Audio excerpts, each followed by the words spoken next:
Welcome to Off the Grid, a podcast for small business owners who want to leave social media without losing all their clients. Let's go off the grid. Okay. Let's go off the grid. Okay. I know that you really want to put your phone away. Yeah. Let's go off the grid. Hello and welcome to Off the Grid, a podcast about sharing your work on the internet without social media. I am your host, Amelia Ruby, and today I officially have become the published author of Your Attention is Sacred Except on Social Media. I am so excited. I'm like, drum roll please, air horn sound, everybody applaud. The book is here. I have been talking about this book probably for at least 12 months. I know that I decided last fall that I would be writing this book in 2025. I started writing it in January, and now it is October 1st, and the book is here. If you were on the wait list, you already got invited to order a copy, and thank you to the over 100 of you who have placed those orders and purchased your books. I am incredibly grateful. So grateful. And so excited. Because today, the rest of you, everybody here, if you're hearing this, you can now buy my book. All you have to do is go to offthegrid.fun/attention. You know it's linked in the show notes for you as well. And buy the book. Go to the site, buy the book. Go to the site, buy the book. In fact, maybe even do that while you're listening to this. And support me, support my work, support the ideas while you tune in to this show that you know and love and get for free every Wednesday. In case you haven't tuned in all season and I haven't pitched you the book yet, please know that Your Attention is Sacred Except on Social Media is a manifesto for artists, writers, teachers, healers, small business owners, and critical thinkers of all kinds who are ready to break free from the attention economy and reclaim their creative integrity. My goal with this book is to help us intervene in our very distracted world and pull our attention back to the things that we really care about and the things that we want to create. So if you know that your work matters, or you want to believe that your work matters, and you are sick of liking, commenting, subscribing, or scrolling to try to prove that to the algorithm, then this book is for you.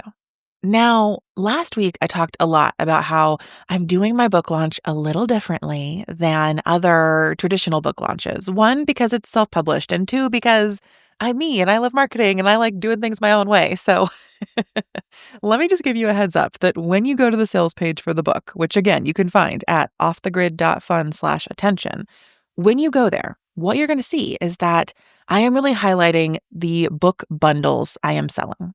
So there's a print book bundle and an ebook bundle. And with these bundles, you get all of the versions of the book, either print and digital or just digital. You get some fun bonuses, postcards for the print girlies, phone wallpapers for my digital friends. And you also get a ticket to the very first Off the Grid virtual retreat. I am hosting a virtual retreat this fall. It's happening November 5th, 6th, and 7th. It's going to be amazing. And the only way to get a ticket is to buy a book bundle, which, when you think about it, frankly, is really a steal. With the print book bundle, it only costs $50, and you get a paperback copy of the book, a digital copy of the ebook, the audiobook MP3, 2 exclusive artist design postcards, and a ticket to the retreat. Like, if I was just selling the retreat ticket, it would probably cost more than $50, but you get all of that, including free shipping, with your print book bundle. Or if you're one of our lovely listeners who's not based in the US, because unfortunately I cannot ship internationally, you can get the ebook bundle. And that includes the digital copy of the book. You get an EPUB and a PDF. It includes your audiobook MP3. It includes a very cute phone wallpaper. And you get your ticket to the Off the Grid retreat for just $40 USD. So again, just the retreat ticket, if I were just selling a retreat, I would charge more for it than I am even charging for these book bundles where you get all of the versions of the book and the retreat ticket and the fun bonuses. And there are a few reasons that I'm doing this. Let me tell you three of them. One is that folks have been asking me for a retreat of sorts for months, maybe even years now. And this virtual retreat is my way of sort of testing the waters of seeing how it feels to gather the community at large and what we might do together. So if you've ever wanted to come to an off the grid retreat, now's your chance. The second reason is that, as you know, I'm a business owner. And when you sell a book, books typically have a relatively low cost to the consumer, right? Like typically you'd pay maybe $20, maybe 30 for a hardcover book, which my book is not hardcover. So I knew that. And I also knew that my audience was not that large, and that if I was selling a book the sort of quote unquote normal way, I wouldn't necessarily make that much money from it. So I put on my retail girly hat and was like, what can I do to increase the average order value for this book? And I worked with Lexi Merritt, who is amazing, and we came up with this idea of hosting a virtual retreat alongside the book launch that you can only come to if you buy the book bundle. And so that helps me make more money from the book launch, which also then feeds back into the other things we're talking about, right? Like when I make more money from the book launch, I can go on my book tour next year. I can come meet you in person. We can begin those IRL gatherings. Like it all kind of feeds back in. And then the third reason I'm hosting this retreat is because you really can't do this work alone. Like you can read the book on your own and reflect on it and maybe put some of the practices into action. But to reclaim our attention, we have to come together and we have to talk about it and we have to be in process with it with others. And so I wanted to create an opportunity for folks who are interested in the book, for folks who are interested in this podcast to gather. And we're going to do that again, November 5th, 6th, and 7th. We begin on the beautiful full moon in Taurus on November 5th. And that day we'll be joined by my friend Grace Allardyce for a wonderful guided practice. And then I will be teaching a brand new workshop on how to feel better on the internet, which is honestly so good. I've already prepped it. It's really going to take us into this practice of being online without handing our attention and our agency over to big tech and extractive algorithms. And then day 2, November 6th, I will be joined by Verena Burrell for a somatic practice. And then I'll teach a workshop on the 3 keys for making your work resonate. So for all of my friends out there sharing things online, feeling like they're just going into the void, that workshop is for you. And then on the third day, I will be joined by my dear friend, Taylor Elise Morrison, and we're going to have a conversation about softer visions for success, including some wonderful reflection prompts and invitations for you to reimagine what success might look and feel like in your life. And Taylor will ask me some questions about the book. We'll talk about how I've had to redefine success. And after that, on Friday and actually all 3 days, there will be sort of social time for you to meet other retreat attendees and off-the-grid listeners. And we're doing daily giveaways. So I will be giving away some really amazing things from off-the-grid community members. We've got some worthwhile paper goodies. I've got some journals from Cyclical Roots. I'm giving away a tarot journal from Cecily of Typewriter Tarot. There's just like so much goodness happening at this retreat.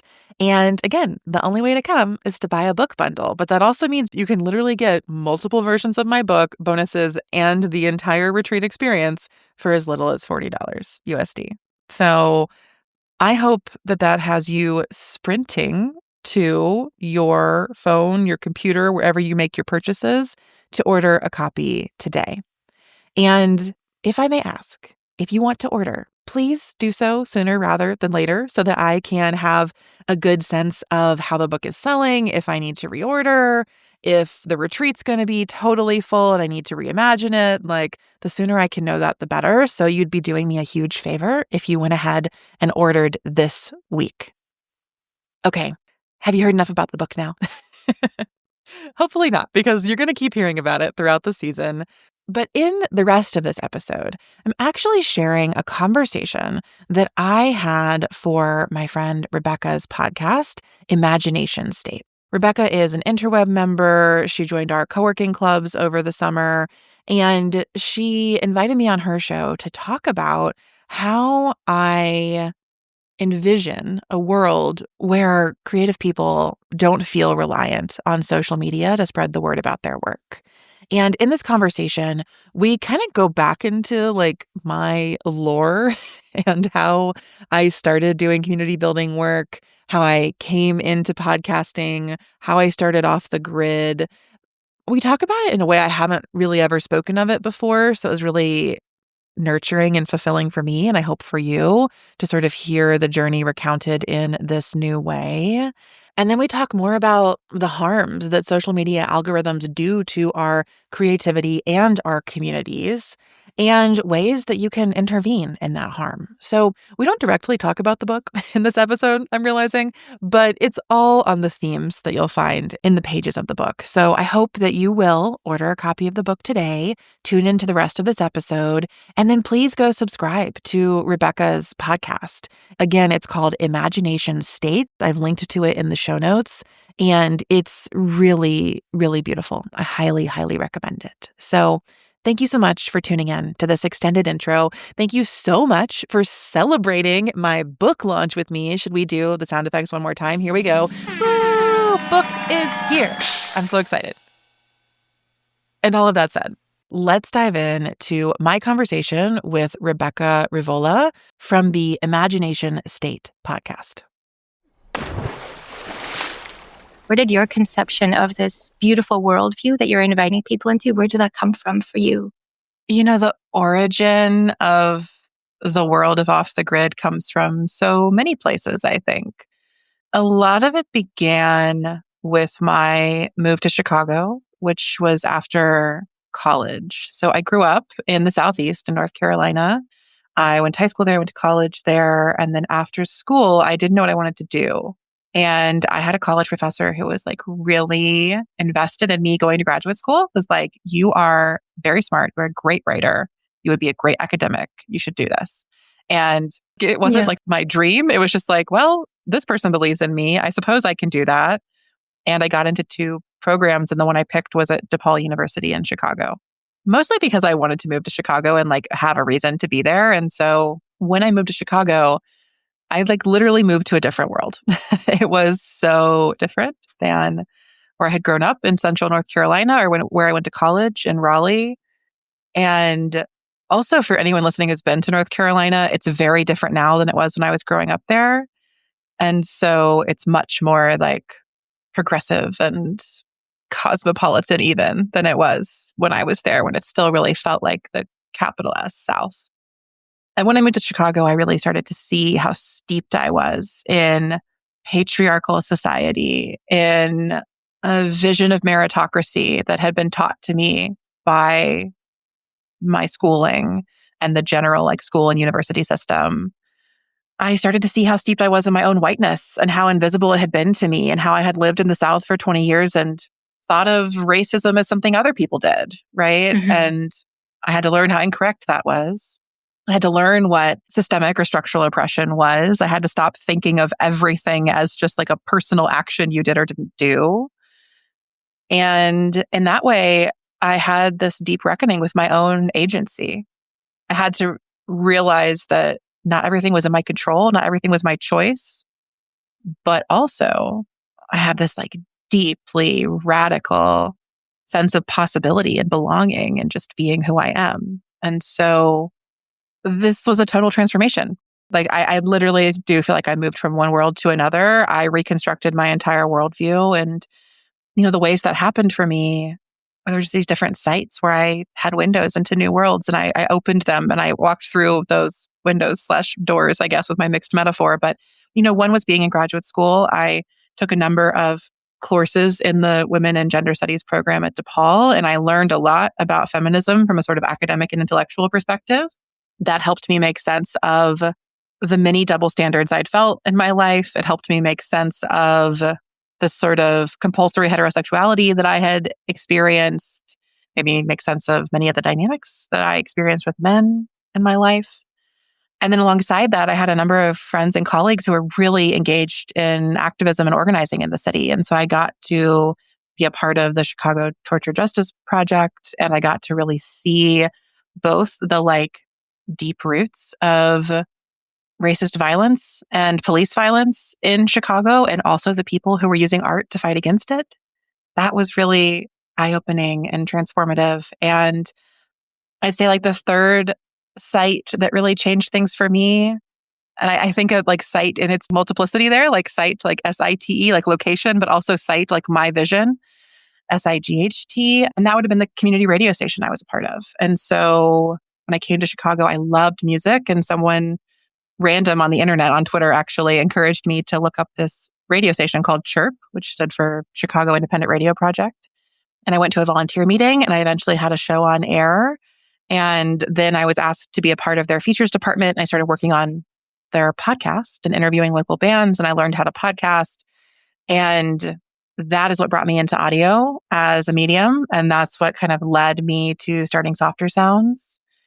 And, I really think without the university, without, the Chicago Torture Justice Project had a physical location. So without that, without the radio station, which also had a physical location, I could really triangulate my sort of inception as the person I am today from those three places in Chicago. And then the world you entered really came from how all of that impacted how I ended up approaching business. And when I was finishing graduate school, I worked for a company called Sister that's based out in California. And I ran a program called Feminist Business School. And that became this really beautiful radical place where I learned from the founder of that company, Jen Armbrust, how to think about business differently and how to think about self-employment as a site of liberation. Because all of those journeys, I never had a traditional job. I couldn't do it. 9-to-5 corporate work was always this incredibly uncomfortable thing to me. I felt so allergic to it. And so through learning about small business and self-employment, I was okay, I can do something else. I can do something my way. And all of that eventually opened up the world that is now Off the Grid. Off the Grid is about taking businesses away from social media and what thriving can look like. The thriving can happen away from social media. That's one piece. But then I think that there's so many broader pieces to what you're talking about. And one of them is that we can just function differently in the world as humans and as businesses, and we can support each other differently. And it can be beautiful in all these other kinds of ways outside of what we have been taught. And until I heard those episodes, it didn't occur to me that I could not be on social media. And for years, I've been telling my husband, who's not on social media, I've been telling him I don't like Instagram, but I'm here because I have to be, and it's so dumb. Now that I look back on it, but you showed me that, but you also showed me that there are ways to support other businesses by myself without even having much financial ability to do so. There are ways that we can be in community, that we can be supporting each other within the structures that we're in, capitalistic structures, white supremacy structures. We can be showing up for people in all kinds of ways, whether they're physical or they're online. And both of those things were super revolutionary to me. And I wonder if you can share, you can triangulate your origin story in Chicago to these physical locations. And I wonder how you grappled with taking some of your learnings, which happen in physical spaces, to the online world, how you came to sort of translate that. Because that's quite remarkable. I think we miss so much when we're online, but you've also managed to bring so much magic, in-person magic, into the online space. How did you do that? The way you've posed the question almost suggests that this was an active choice that I made, but in fact, it was really made for me by the pandemic.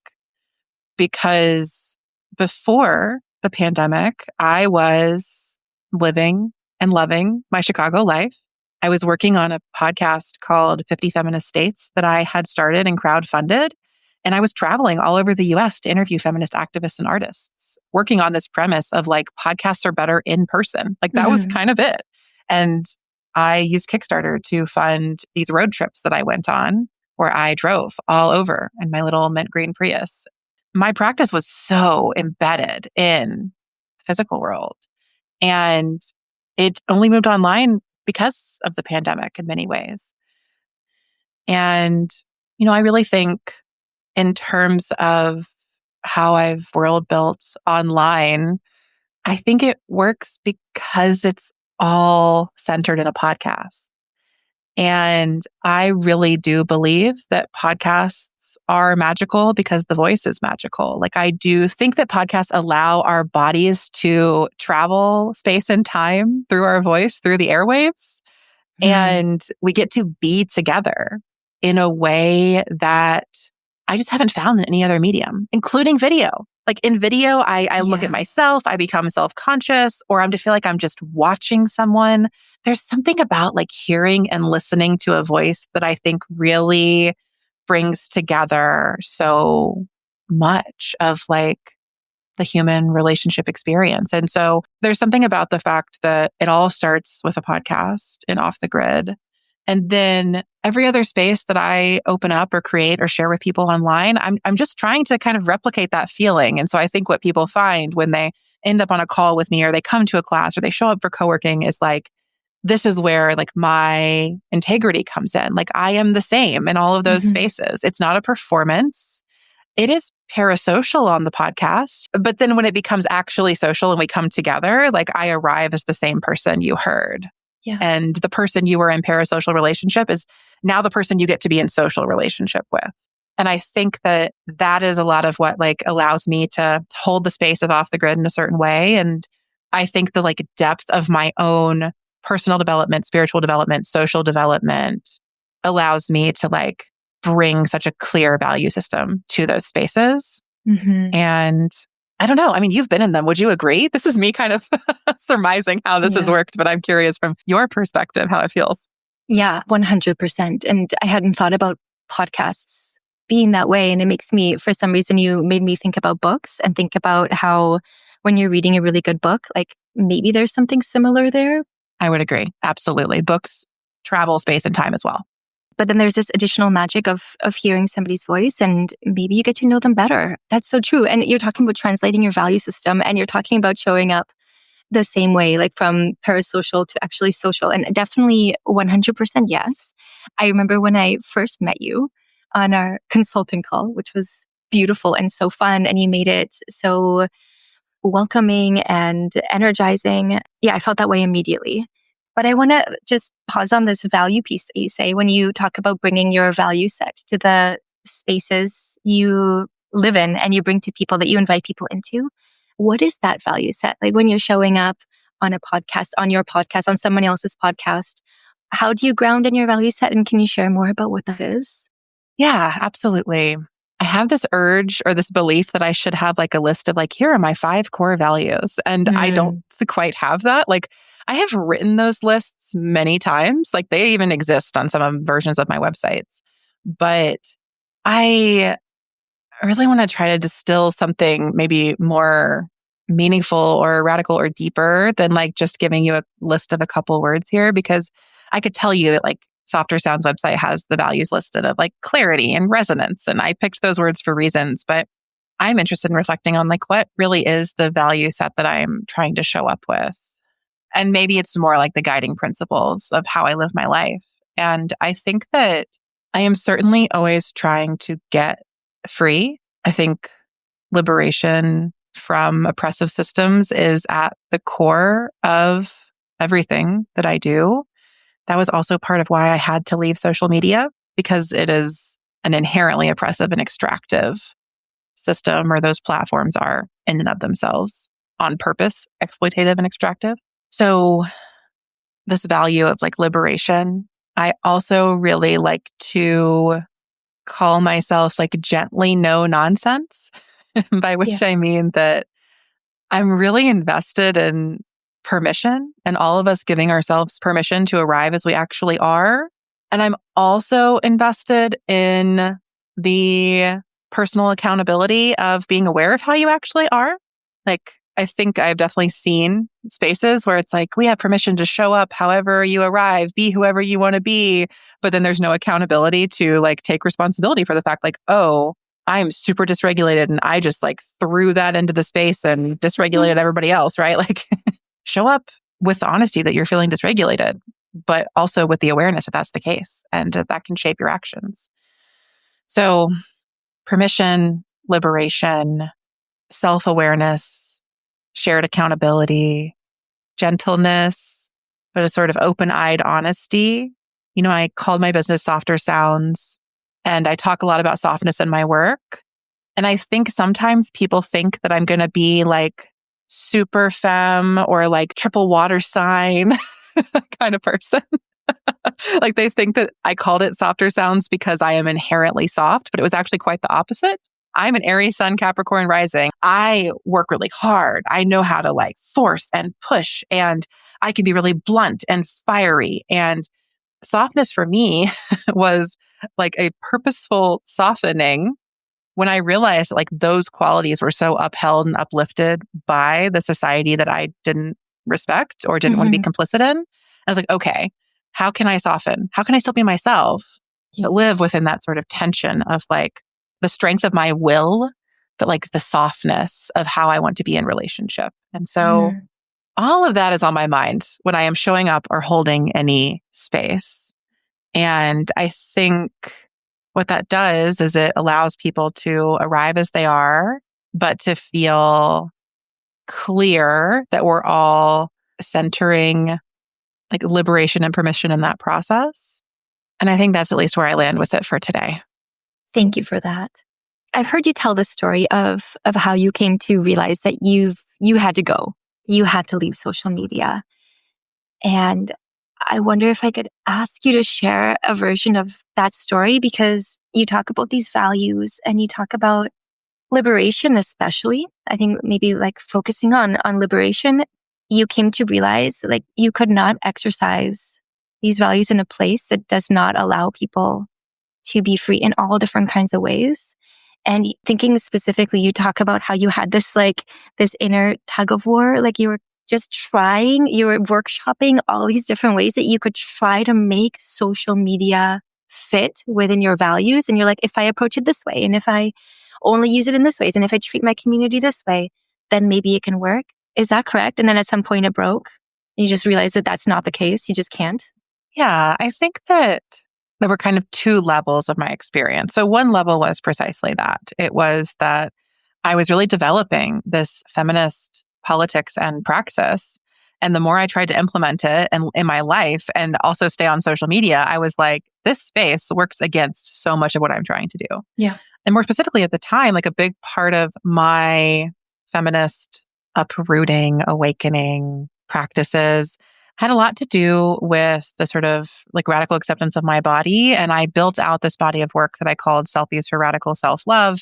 And I taught a course, we had a practice group around this. And so I was really grappling with like, okay, what does it mean to learn to look at my body through the tool of a selfie in a sort of feminist way? And I was sharing this on social media and I was bringing other people in, and it was great. And it did free me of so much. I mean, I really healed my self-image through that practice. And I'm really happy that I was able to do that with other people. But through that work, I really realized that like social media in and of itself, even if I was showing up there trying to like fight the current of objectification and self-criticism and self-hatred that was present there, like that was just, that riptide was too strong. And so I kind of realized like this work can't happen here. It's not going to work here. That was one level. And then I think simultaneously, I was starting to see on a structural level that social media platforms were claiming the right to surveil and track us with everything we did on their apps and off of them on our phones. And they also claimed the right to everything we shared there. Like I think still in Instagram's terms and conditions, like they can take one of your images and do whatever they want with it. It's technically in there. And so I just realized that that went against the entire ethos of what I was building as well. And so there was this sort of systemic level where I was like, this is not aligned with my values. Then there was also a very personal level. So, this maps onto like my feminist awakening as well, right? Like there was this sort of like intellectual structural learning. Then there was like the much more like personal uprooting and learning. But in relationship to social media, what I started to realize is that I had really developed this like very codependent relationship with the app. I kind of outsourced my self-worth to it based on how many likes my post got or how many followers I had or how much engagement there was. And I was very like anxiously attached. Like my behavior presented as very anxiously attached. I checked it all the time. I wanted to make sure I wasn't missing anything. I wanted to make sure I hadn't got a comment or like something I had to delete or like something that I wanted to boost or like somebody hadn't tagged me in a story. Like, and I had this sort of realization at the start of 2021 when I did, as you kind of mentioned, like I wrote this long list of rules for how I was going to show up on social media that would feel okay for me and stay in alignment with my values. And by the time I finished writing that list, I realized just the impossibility of it. And that led to me announcing that I was going to leave the platform by my 30th birthday, which was that April. And then I took a couple months to like talk more about that, write more about that, share more about that, and eventually make my exit. So yeah, like my journey off of social media came from this place of like, there is a deep misalignment between my values, what I can do on this platform, and what this platform is inherently doing to all of us. And then also, I'm noticing that it feels bad to be here. And that's really where the clarity of like, this is optional. Like I am opting in to this app and I could just not, you know what I mean? It's not like Instagram is not the state, right? Living in the US, like I have to have a social security number if I want certain things, or like I will be surveilled by the police no matter what I do just by the fact of living in a city. Like those are unavoidable things. I can't opt out of that. But I can opt out of Instagram. I think I felt the force of the should around Instagram as strongly as I felt the force of the should around like traffic laws. And I was like, it's not a traffic law. I could just delete this app and never get on it again. And But that's kind of radical. I want to point out that like it's radical for me, what you're saying. And I think it's probably radical for so many people. Like I do think that the imagination work of you realizing that is optional, especially for somebody who was creating so much, who had so much community around your work, around your explorations. It seems obvious now. And for me, I think it took seeing somebody like you, and now I see this whole constellation, this whole ecosystem you've built around yourself. And I've been exposed to so many other people who are talking about their experiences with leaving these spaces. But I don't know what it would have taken for me to have that realization. Like, I do think that imagination work that you did, like where you realized, like, I don't have to be here. I just want to linger on that for a second because it's not a small thing. Like, did you see communities? I mean, you already mentioned that you have this worldview origin story in all these physical spaces. So I wonder if maybe there's something there, like where you realized you could have the good parts, if we can say there are good parts of social media that you were accessing at that time. Like, did you see that, like, okay, if I leave, like maybe it won't go that well, but like maybe I'll lose a lot of these things. I'll lose connections. I'll lose a space to create content, but like I can already see the world beyond. Or did you not see that world and you just kind of like hoped you would be able to make it up as you went? It was a both and. So I did feel very clear on what I would lose by leaving social media. And I essentially shut down the sort of micro business that I had running there. So I sold stickers and I sold zines and I sold these little practice groups I mentioned. Like I had a few offerings that I sold through my social media accounts. And when I left social media, I knew that that would just kind of all go away because I didn't really have a clear mechanism for reaching people. I had a very small email list with a few hundred people on it who'd mostly already bought things from me. So I was like, okay, this way of working is going to end. And I felt very clear that I was going to lose that. And I felt excited about what I might gain. I think it helped that I already had like this beautiful community around me. You know, when I moved to Chicago, I spent years meeting people, making friends, building community, volunteering for things, showing up for stuff. Like I felt very socially rooted there and I did not feel isolated.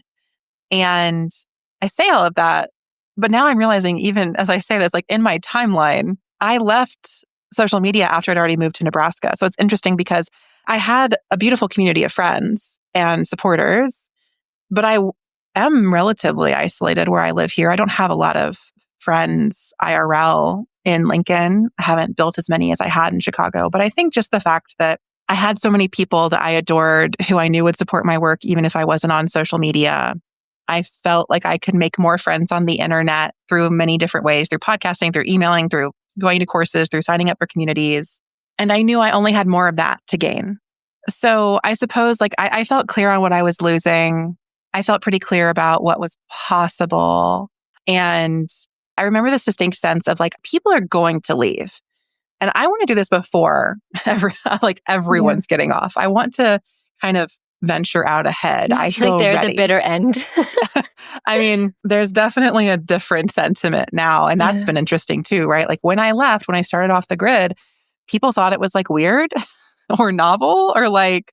How did you get that feedback? They told me. They're like, okay, we'll be back. Or like, we'll see you in 6 months. Or like, I also saw it. And just like the podcast, the first season didn't get a lot of uptake. I think people weren't so invested in this idea. And then it really grew. And this year, I would say like 2025, it feels like the sentiment has shifted so dramatically. It feels like everybody wants to be off of social media now. And I'm glad I've been doing this for years and can really step into that space. But I didn't know this would I think I knew more people would want to leave, but I didn't know the sentiment would shift this much. And I didn't know it would happen in this year. And like, I couldn't see all of that ahead of me. So I just remember for me asking, what will I lose? What will I gain when I leave? What's possible from here? And then what happens on the other side? And the way we've kind of talked about this, it may sound like I knew I was going to start off the grid when I left social media. I didn't. I didn't start off the grid for almost a year after I left. And I only started it because people kept asking me how I had started Softer Sounds. Like, how is Softer Sounds going without social media? Is it working? Are you doing okay? Can you have a business without social media? Is this possible? Like, I got a lot of questions. So that's why I started the podcast. It was not like, I'm going to leave social media. I'm going to start my business. I'm going to start the business podcast out of it. Yeah. No, not at all. Some kind of magic. Yeah. Yeah. It was that resonance. Can you talk about what happened? Like, what did the world look like? Like, were the colors different? What were your senses like awakened? What was your experience like in the world when you left? Something I always like to say or just like to hold to is that leaving social media will change your life, but it will also not change your life. Like, it's still your life on the other side of it, right? So when I left social media, I definitely felt this like huge surge of creative energy. I think that because I was a content creator, I was pouring so much of my creativity into social media and so much of my energy there. And when I logged off Instagram and that was no longer a part of my life or my work, like the creativity was still there. And I produced a lot of other stuff within the first, I'd say 6 or so months. After that, I think I kind of returned to what I think of as like a more human pace, a more seasonal rhythm. I actually found my own internal creative rhythms when I wasn't trying to produce at the speed demanded by social media, Instagram particularly for me. So it shifted how I related to my creative practice and what I thought was most important. It used to be that anything I made was perhaps only as good as the little square tile I could turn it into on Instagram. And I don't feel that way at all anymore. I don't even make little square tiles of most things I make, right? That doesn't exist. Yeah.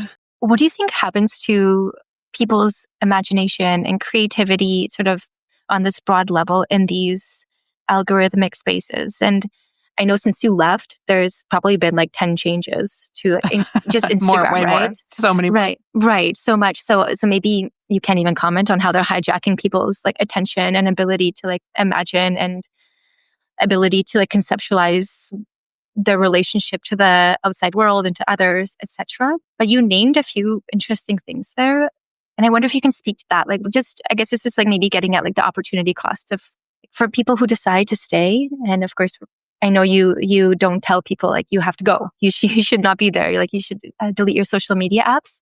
But do you feel comfortable talking a little bit about what the opportunity costs might be to staying engaged in these types of spaces? Absolutely. This is something that I've been writing about in my book. And I think it's something I approach from my philosophical background. So I think I've mentioned graduate school. I may have mentioned I have a PhD. It's in philosophy, which helps me ask questions and really dig into Such like good questions. what's Yeah. underneath everything. That's like my philosophical background. So from that, something I've been talking about a lot lately is the pattern of memification on social media and the way that the creative constraints of social media are actually like very constrained. Like you can create in these formats, you can hop on these trends, and social media is taught as a way of copying and memeing original ideas. And I'll just say that for people who decide to be outside of that memification, you're punished, right? So like Yes. you can do what you want, I guess, technically to a point, but that's not rewarded. That's not seen. The algorithm will not promote your work to as many people. You may feel like your actual followers don't even see your work, and that may be very true, which happens frequently on the platforms. There's this demand for that sort of hopping on trends, copying memes, creating in the already templatized ways available to you. And then there's the reward and punishment system of rewarding those who succeed at that and punishing those who don't. And so, as an artist, as a creative, as a visionary, or a person who's trying to imagine different worlds, it's a very hard place to do that. And I think that social media really shapes what we believe to be possible in that space. And that bleeds into all areas of our lives. It's very hard to think, be, do, dream otherwise on these platforms where all of the actions you can take are predetermined for you, right? Yeah. I see the most beautiful work of art I've ever seen on Instagram. I can comment, I can DM it to somebody, I can put it in my story, right? None of those are reactions I would actually have to a beautiful work of art. These are like contrived, specific, user experience designed moments. And the likelihood that I would actually like have the attention to notice that I'm being presented with a life-changing work of art in the scroll that is predetermined on social media and algorithmically defined is so unlikely, right? Having an experience of true awe, social media is not designed for that. And so while I do love creative constraints as a way of imagining and producing work, I think that social media dictates very prescribed possibilities for what our dreams and lives can be. And I just think once you get off of those apps, it can be anything. Literally, even the orientation of the images you can share on social media apps is very specific. You have like 3 options, right? You get off social media, you can make a painting of any shape and size. You can print a photograph of any shape and size. You can, do so much more. And so while I do appreciate creative constraints, I just think they are so, again, predetermined and policed on social media apps through that reward punishment system of the algorithm and of visibility that I just don't find it to be a place where we can cultivate radical possibility. And I think that earlier when social media first started, it was a place of pretty radical connection. And I think that I had mentioned before, part of what made it possible for me to leave social media is I felt very socially connected. I think it's much harder to leave social media if you feel isolated because it does present as like a window into relationships, into parts of the world you can never see, into parts of yourself you could never see without the mirrors of social media. Like I don't devalue how transformative it can be. And I have seen firsthand and for others, especially for other folks in my like queer communities, the way that social media allowed them to see versions of themselves that they could not see without those models and examples. Not just see, but connect with potentially. Yeah. Like see and potentially connect with. Yeah. Yeah. I know that. But I still think on the other side of that, like I think we've moved even beyond that where like the force of the algorithms, the extent of the surveillance, the shadow banning, the banning accounts, social media platforms are taking all of that away anyway, and we have to build it elsewhere. It is not safe on those platforms anymore. I'm so glad so many people have found and do find it there, but I don't trust those spaces, and I don't think anyone should. And I think what you're speaking about from the artist creator perspective, also a lot of it translates super easily to a viewer, right? I think a lot of people who are listening to this maybe are not artists, are not trying to present their work online. But just what you say about having these constraints in how you create having constraints in how you consume. You mentioned, how do you even experience awe in a scroll, endless scroll? I think that is incredibly valuable for people to think about, even if they're not trying to make a business or just share art in any way, shape, or form. Yeah. I do try to differentiate between the sort of creator experience on social media and the user experience on social media.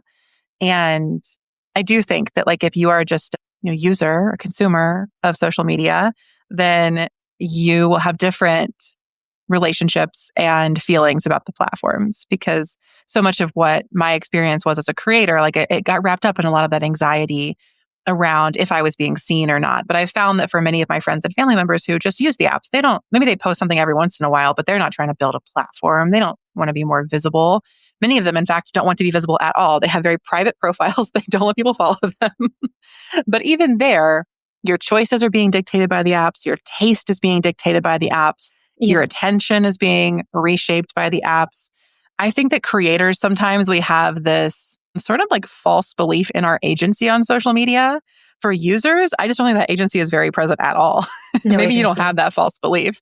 And maybe you're getting something else out of it. Like I find, again, while I was writing this book and talking to people about their social media use, like I find that most users go to the apps searching for connection or entertainment. And a lot of people just go to social media to be entertained. And that is what they find there. And they find that gratifying. And I find entertainment elsewhere. I just don't do it on social media. So I think it's about the clarity of what you want. And most of us have been so conditioned to just open the app all the time that we don't actually ever ask ourselves what we want from showing up there. Maybe like at least having some awareness of what different types of entertainment are doing to you, I think is always a good line of inquiry for oneself. Yeah, absolutely. Yeah. I think that the like pervasiveness of numbing out by scrolling is not beneficial for anyone. And so much of that is what we call entertainment. Amelia, now that you have left social media, I'm not going to assume that the world that you've created around you is perfect. And we know that these insidious forces that I don't know if we've actually named too many of them, but maybe we want to name some of them. But they're trying to get, I guess, like worm their way into our lives in all different kinds of ways.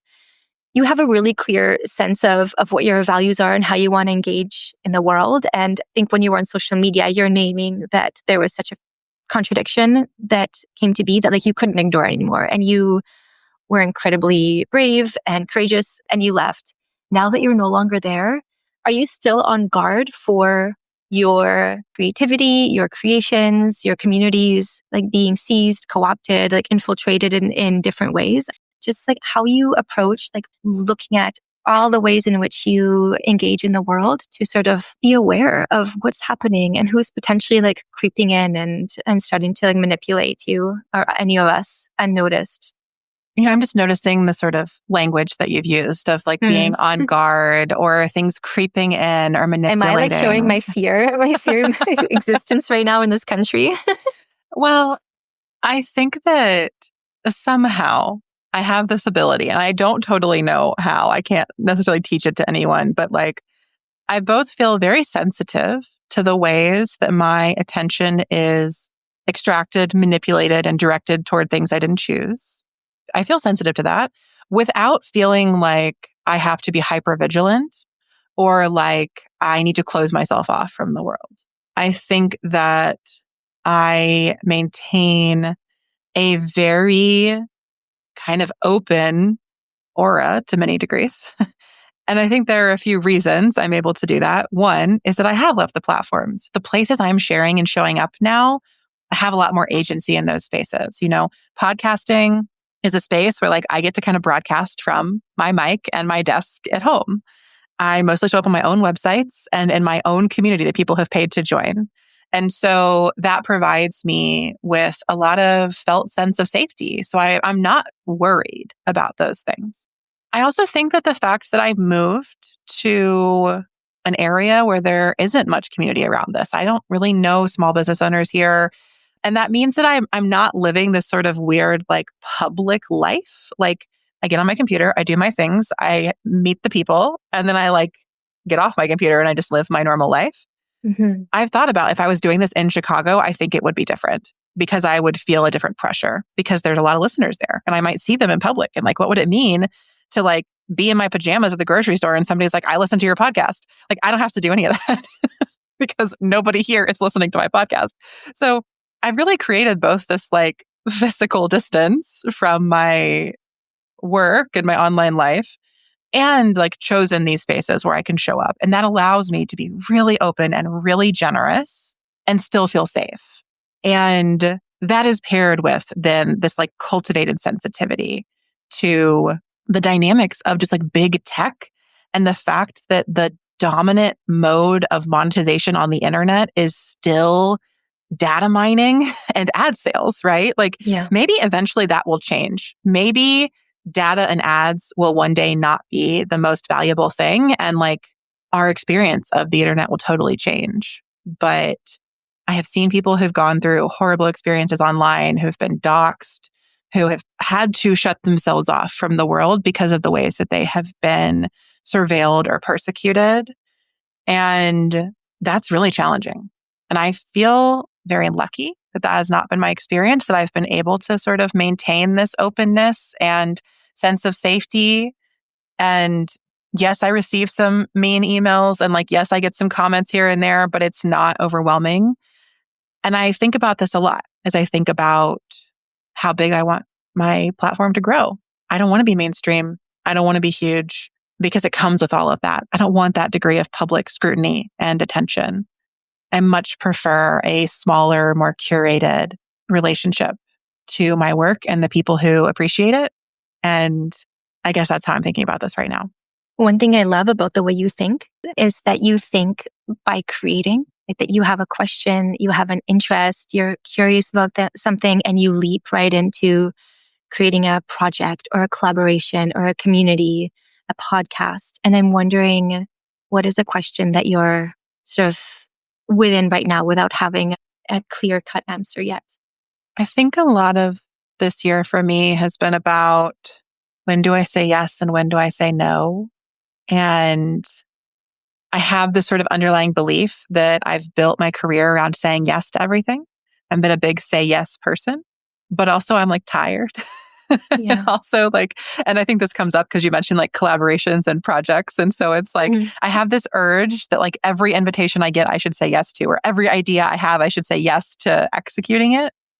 And I have a very high capacity for doing things and being out in the proverbial world and like all of this. But I'm really trying to cultivate a different story and a different sense of the yes and the no so that when I am showing up, it is like in my fullest and with clear intention.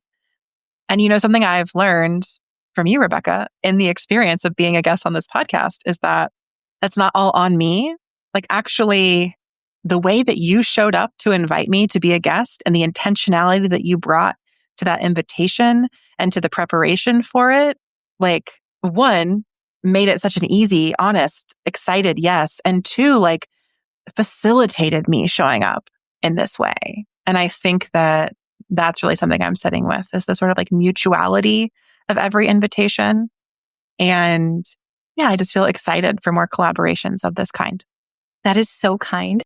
A last question. Do you have an imagination invitation for the audience? I mean, the obvious one is just to take a break from social media, but I want to leave it to you. Anything that you want to give just to have people check in with how they're imagining the world and their place in it.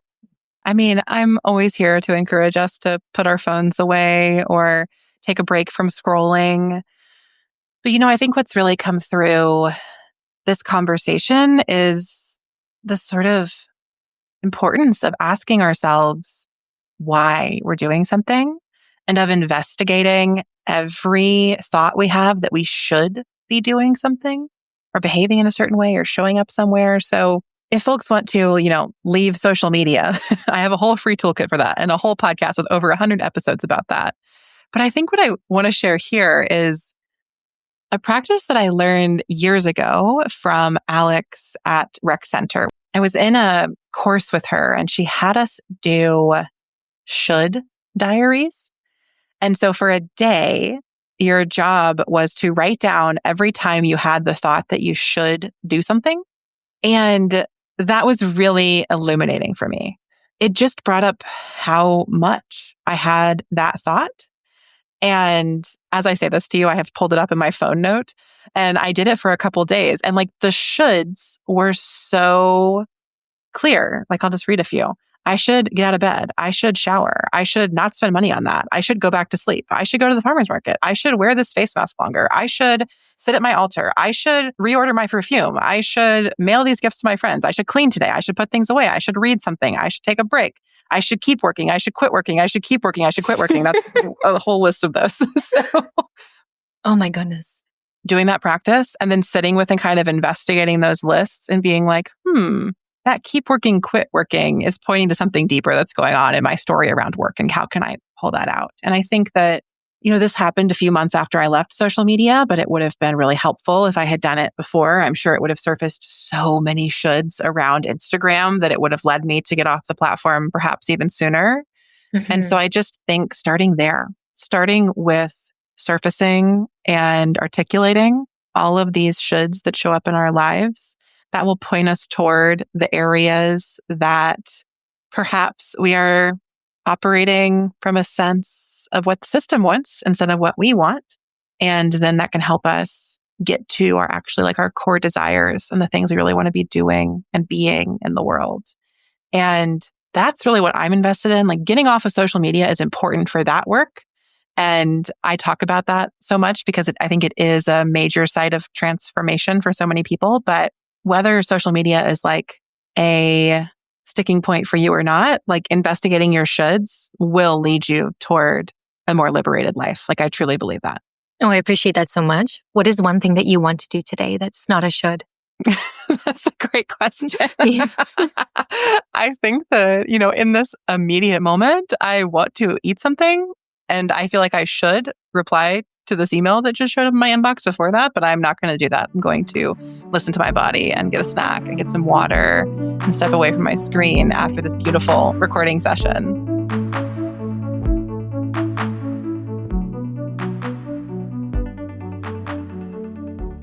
Thank you so much for tuning in to my conversation with Rebecca from the Imagination State podcast. I really want to encourage you to go check out her show. She makes beautiful visuals for each episode that you can see in Apple or Spotify or on her website. And she's just had so many great conversations beyond the one she had with me there. So please go check out Rebecca's work. And then, of course, if you enjoy what I share here on Off the Grid, please grab a copy of my book. You can find it at offthegrid.fun/attention. And of course, I invite you to buy a bundle and come to our retreat November 5th, 6th, and 7th. It's all virtual. It'll be super reflective, super connective. And of course, recordings are provided, but only if you buy the book bundle. That's the only way to come. So that's it for today. Thank you so much for joining me on a book launch day. And until next time, I will see you off the grid. Thanks for listening to Off the Grid. Don't forget to grab your free Leaving Social Media toolkit at offthegrid.fun/toolkit. This podcast is a Softer Sounds production. Our music is by Melissa Caitlin Carter of Making Audio Magic, and our logo is by Natelier Studio. I'm your host, Amelia Ruby, and until next time, I'll see you off the grid and on the interweb. Let's go off the grid. Okay. Let's go